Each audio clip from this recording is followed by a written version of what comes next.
Freedom was and is not free. They're part of paying for it, paying for all of us. Every veteran has a story, a worry, a concern, and a need. Americans of all generations they fought for, past, present, and future, should stop and listen to every veteran's voice.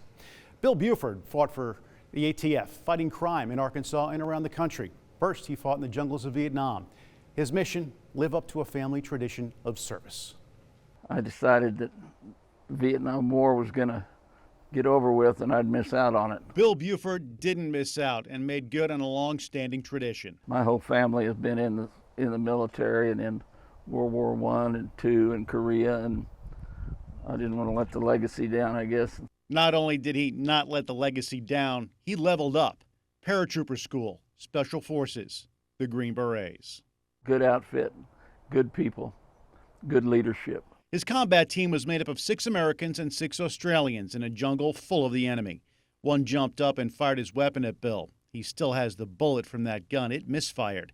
It now sits in a case surrounded by shrapnel taken out of Bill from countless other close calls. Some in his team weren't so lucky. My 12-man team, we were so close, it was closer than brothers, and did everything together and bled together and died together. Bill's duty and service to country never wavered in the jungles of Vietnam, but in this country. When you got home, you didn't feel like that, but while you were there, you did. An old lady, about 80 years old, came up to me and she said, "Are you just back?" I said, "Yes." She said, "Did you kill any babies?" I said, "No, not a one." And that was my welcome home.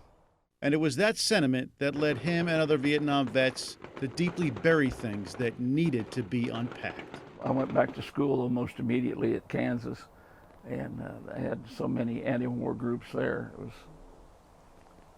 You just didn't tell anybody that you'd been there. You just kept it to yourself. A lot of guys ended up with bad PTSD because of that. You couldn't talk to anybody about it. Only person you could talk to if you found another vet who'd been there. Bill says he was able to find peace of mind in his family's legacy of service. I felt most comfortable talking with my uncles from World War II in Korea, and another very close friend of mine who was a Marine in World War II. Long since out of uniform, like many veterans, Bill is still on a mission to help. I encourage anybody who's having trouble to go see somebody, even if it's not VA, go see somebody. I'm going to make sure that none of our soldiers ever came home to the kind of reception that we came home to.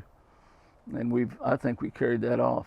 And when it came to honoring Arkansas's Vietnam vets, Bill was right there. When we started building the Vietnam Memorial on the Capitol grounds, I was vice chairman of the committee that put it together. The sculptor even gave Bill the molded model of what honors our Vietnam veterans right now, standing quietly doing its duty at the state capitol, like so many did during and now after the war. I never wanted any accolades for anything I ever did, and most of the guys I know didn't. You know, they were just doing their job and doing what America asked them to do. It was here just over a month ago the name of a Marine who died 54 years ago was added to the Arkansas Vietnam Veterans Memorial. Corporal John Hazelwood was born in Prescott, Arkansas. He received honors at a Vietnam Veterans Memorial out of state, but was never honored in his birth state. A man who served with him helped get his name on the memorial in Arkansas. On September 20th, family, friends, and fellow servicemen gathered to remember Hazelwood's sacrifice.